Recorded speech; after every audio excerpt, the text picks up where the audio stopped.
السلام علیکم۔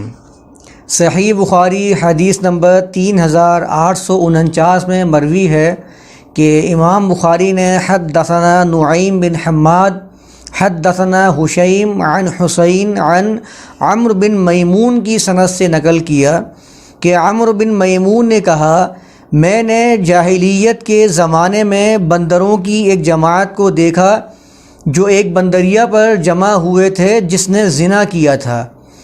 پھر ان بندروں نے اس بندریہ کو رجم کیا اور میں بھی اس رجم کرنے میں ان کے ساتھ تھا۔ اس روایت کے بارے میں ابن عبد البر اپنی الاستیعاب میں کہتے ہیں کہ یہ روایت اہل علم کے نزدیک منکر ہے۔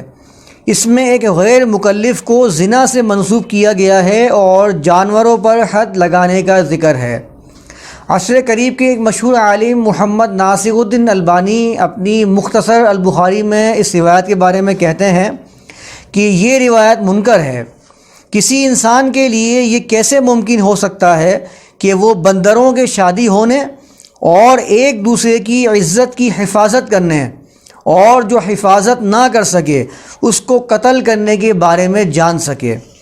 پھر فرض کر لو کہ اگر ایسا معاملہ پیش آیا بھی ہے تو عمرو بن میمون کو یہ کیسے پتہ چلا کہ اس بندریہ نے زنا ہی کیا تھا؟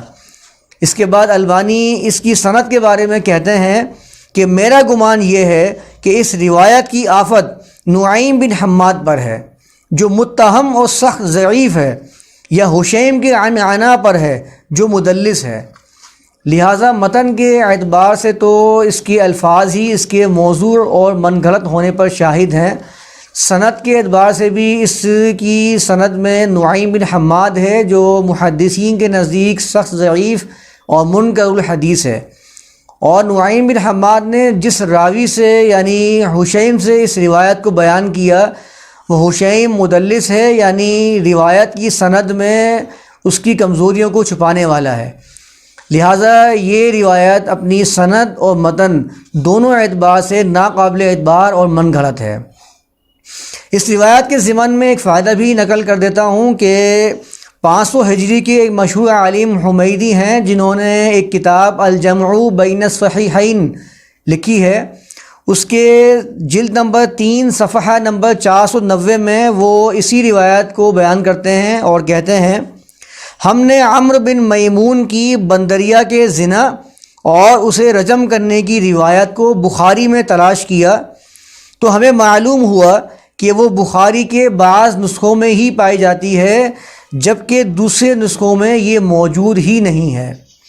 شاید کہ یہ ان روایات میں سے ہے جو بخاری کے بعد اس کتاب میں شامل کر دی گئی ہیں، یعنی بعض علماء کے نزدیک صحیح بخاری کے اندر ایسی روایات بھی موجود ہیں جو امام بخاری کی وفات کے بعد اس میں شامل کر دی گئی ہیں اور اس کی سند کو امام بخاری سے فٹ کر دیا گیا ہے۔ یہ تو اس کتاب کا حال ہے۔ اس کے باوجود بعض لوگ اسے قرآن کے مثل ثابت کرنے کی سعی کر رہے ہوتے ہیں اور بعض لوگ اسے ان کتب میں شامل کرنے کی کوشش کرتے ہیں جن پر ایمان لانے کا حکم قرآن میں نازل ہوا ہے، اور ہم تو ایسی سوچ اور فکر سے اللہ کی پناہ چاہتے ہیں۔ والسلام علیکم ورحمۃ اللہ۔